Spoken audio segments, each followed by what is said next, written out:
À quoi penses-tu quand tu entends le mot Pâques? À un repas? À une fête? À une tradition? Ou à quelque chose de plus profond, de plus ancien, peut-être même de plus sacré? Depuis des siècles, la Pâque est célébrée dans le monde entier, mais peu savent ce qu'elle signifie réellement. Derrière les rites, derrière les coutumes, il existe une histoire d'esclavage, de sang versé, de liberté retrouvée. Une histoire qui commence en Égypte et qui traverse toute la Bible, jusqu'à Jésus-Christ lui-même.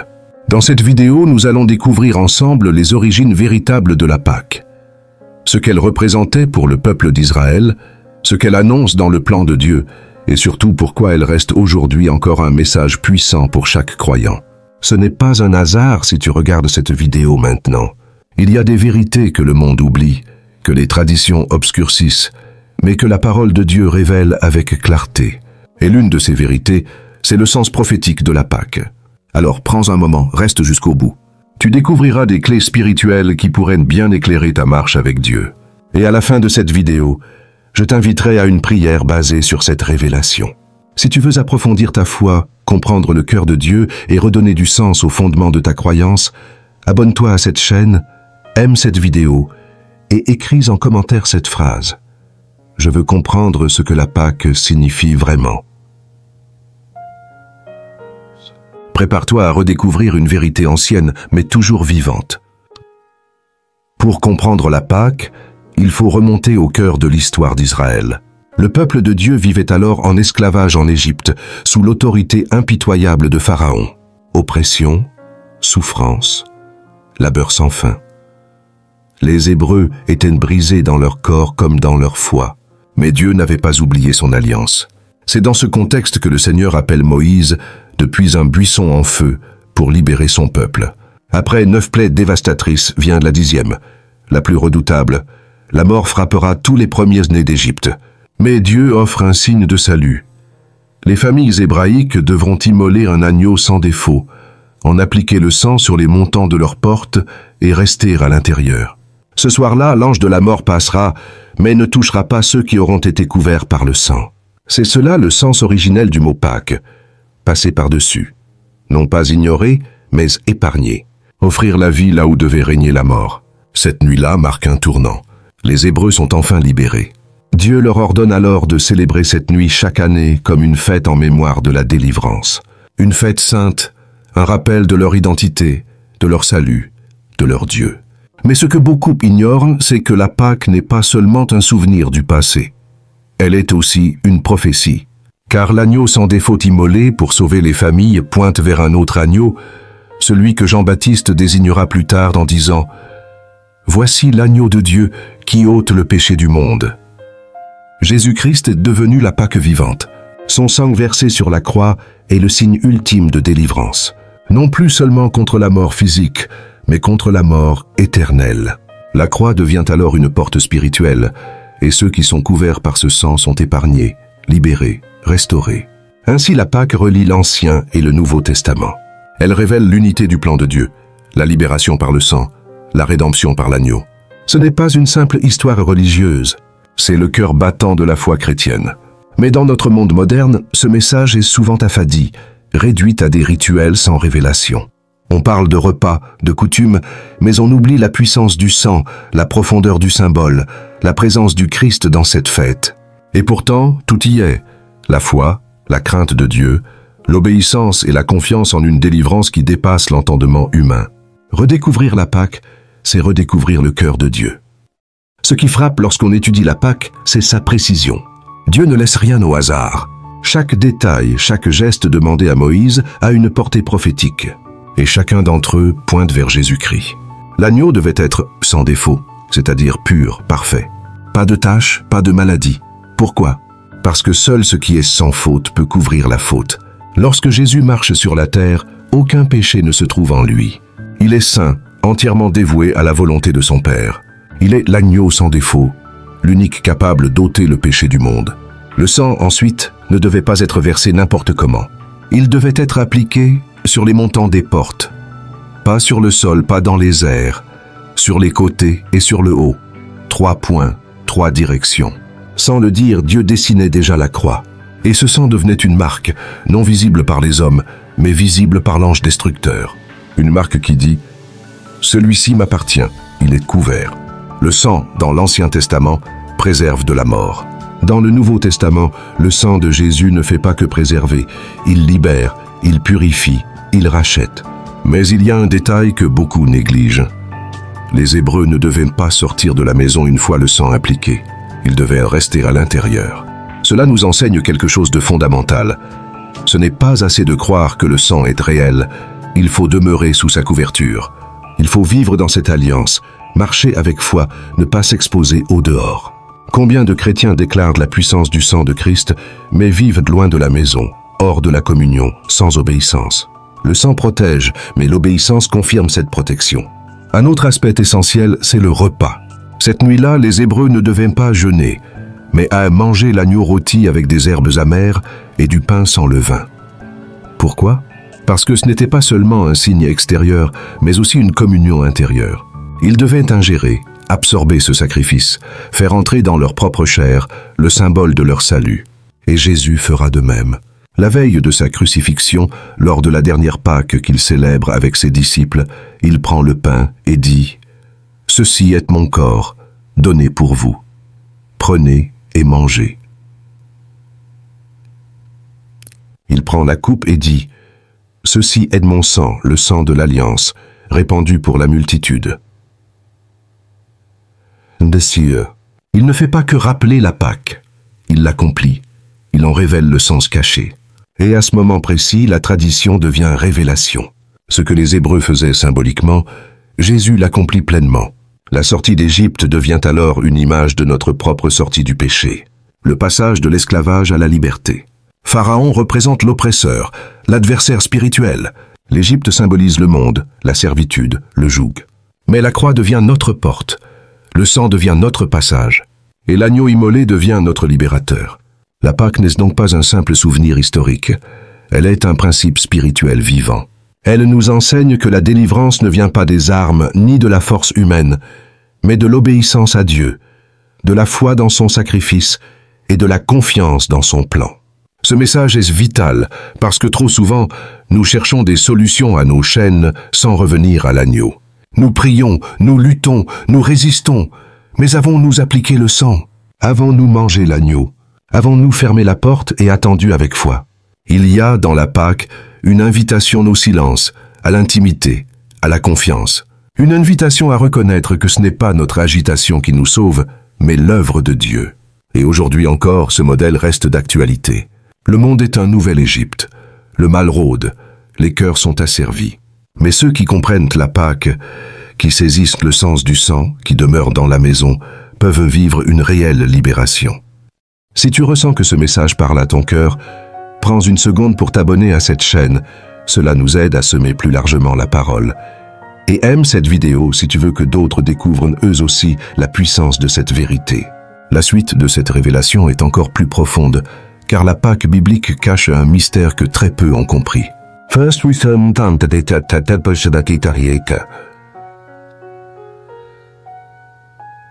Ce que nous allons maintenant découvrir dépasse l'histoire d'un peuple et même la symbolique religieuse.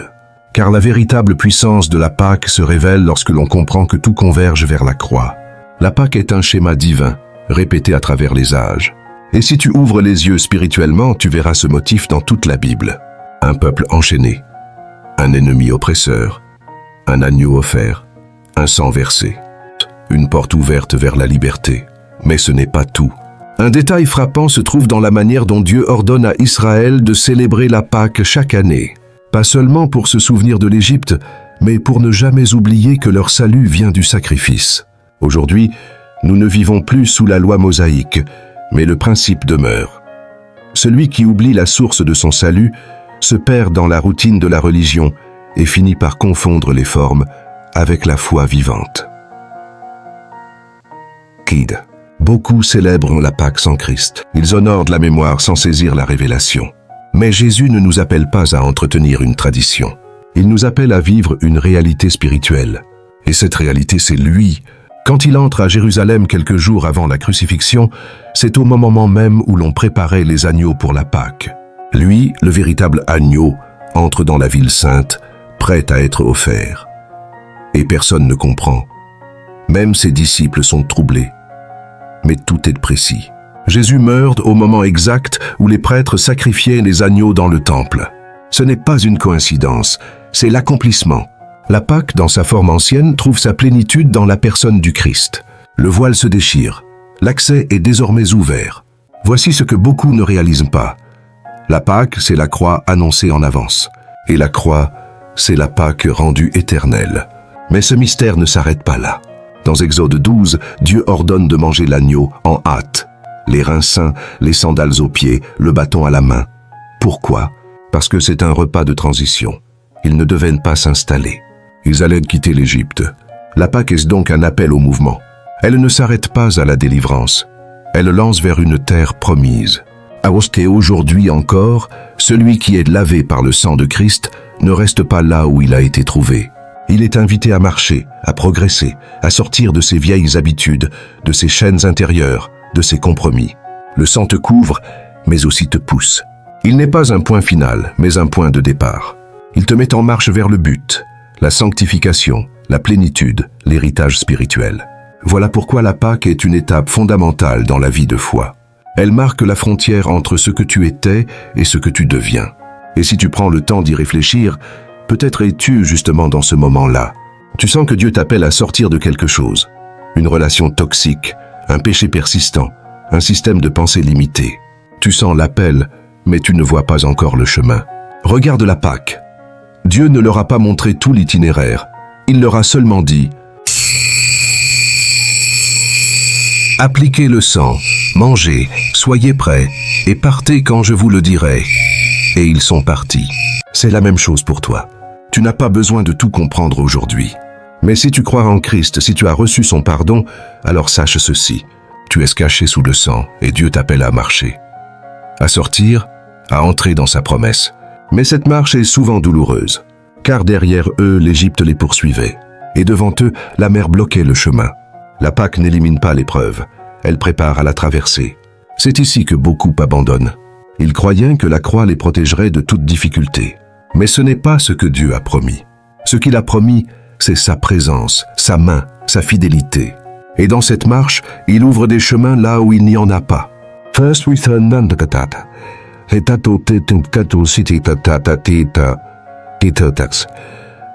L'ultime vérité à retenir, c'est que la Pâque, dans la pensée biblique, n'est pas seulement un événement passé. Elle est aussi un rendez-vous prophétique pour l'avenir. Quand Jésus prend la Pâque avec ses disciples, il leur dit « Je ne boirai plus de ce fruit de la vigne, jusqu'au jour où je le boirai nouveau avec vous dans le royaume de mon Père. » Autrement dit, une Pâque reste à venir. Une dernière, un banquet éternel. Un moment où tous les rachetés de toutes les nations se retrouveront autour de l'agneau, non plus souffrants, mais glorifiés. Ce jour approche. Et ceux qui ont appliqué le sang, ceux qui ont marché dans l'obéissance, y auront leur place. Pas parce qu'ils étaient parfaits, mais parce qu'ils ont cru. Parce qu'ils sont restés dans la maison. Parce qu'ils ont suivi l'agneau partout où il allait. La véritable histoire de la Pâque n'est donc pas finie. Elle se poursuit en toi, en moi, en tous ceux qui reçoivent ce message. La Pâque ne doit pas rester un souvenir lointain, ni un concept abstrait. Elle est une révélation vivante. Une lumière pour ceux qui veulent marcher avec Dieu dans la vérité, la puissance et la paix.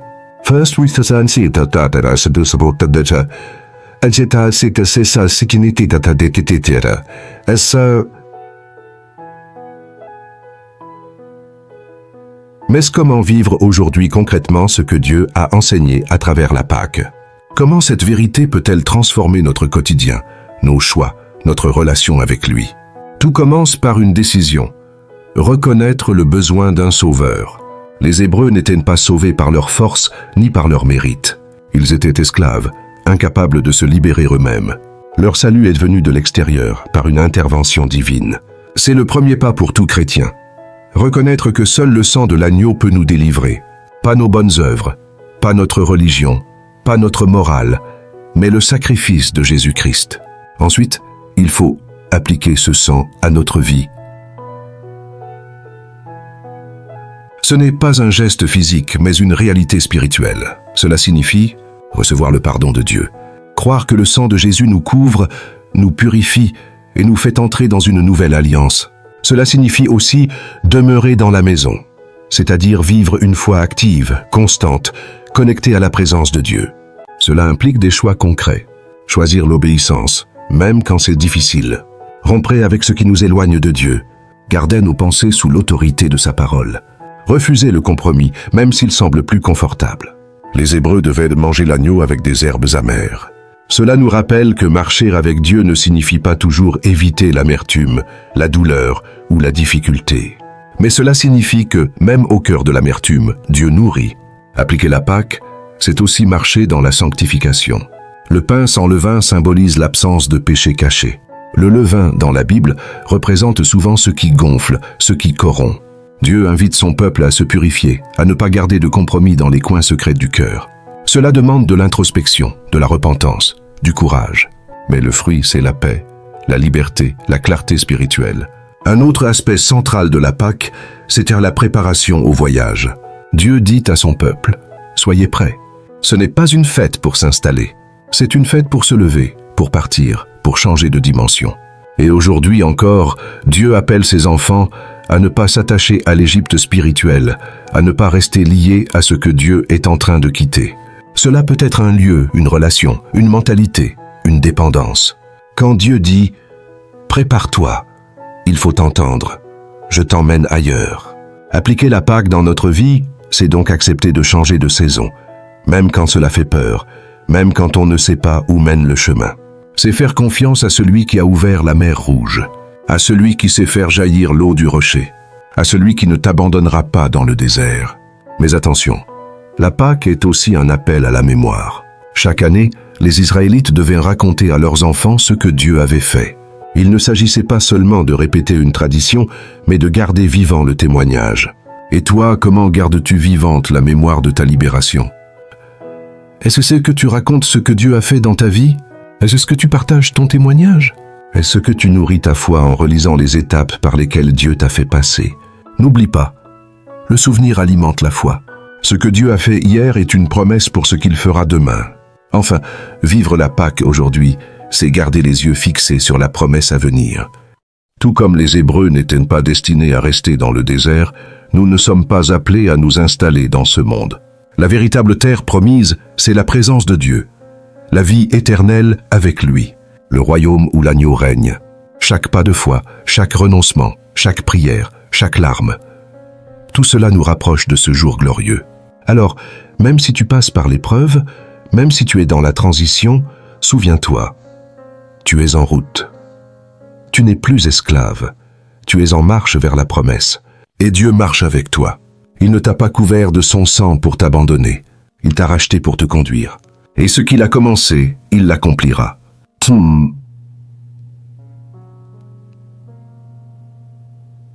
Si ce message trouve un écho en toi, si tu sens que Dieu est en train de t'appeler à un nouveau départ, alors n'ignore pas cet appel.